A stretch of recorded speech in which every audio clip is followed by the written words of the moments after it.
In today's video, I'm going to teach you how to insert videos in PowerPoint. If you've ever wanted to bring your slides to life with a short clip, a demo, or a YouTube example, this walkthrough will show you exactly how to do it, clearly and confidently. Start by opening the presentation and going to the slide where you want the video to appear.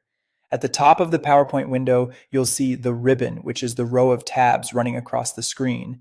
Click the Insert tab. This tab holds everything you add to a slide: pictures, shapes, audio, and of course, videos. Inside this tab, look for the video option. Depending on your version, it may appear as an icon or inside a media group. If your video is saved on your computer, choose Video from File. On some versions, this is labeled This Device on Windows or Movie from File on Mac, but they all do the same thing. A file browser will open. Navigate to the folder with your clip, select the video, and click Insert. PowerPoint will place the video directly on your slide. You'll see a thumbnail with a play button confirming that the file has been added. Large videos may take a moment to appear, so give it a second if you see a loading indicator.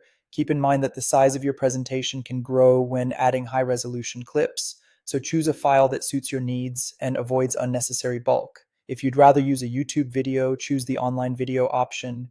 In some interfaces, it might be labeled online film, but the process is the same. A box will appear where you can paste your link. Copy the URL from your web browser, paste it into the field, and confirm. PowerPoint will embed a preview of the video on your slide. Because this content streams from the web, you'll need an active internet connection when you present. It's also worth noting that access to some sites can be restricted on certain networks, so make sure the link is publicly viewable and not behind any age or sign-in barriers. That's the whole process.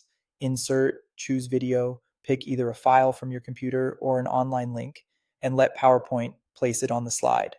With these options, you can quickly add the exact clip you need, whether it's stored locally or hosted on YouTube, so your presentation tells a clearer, more engaging story. And that's it.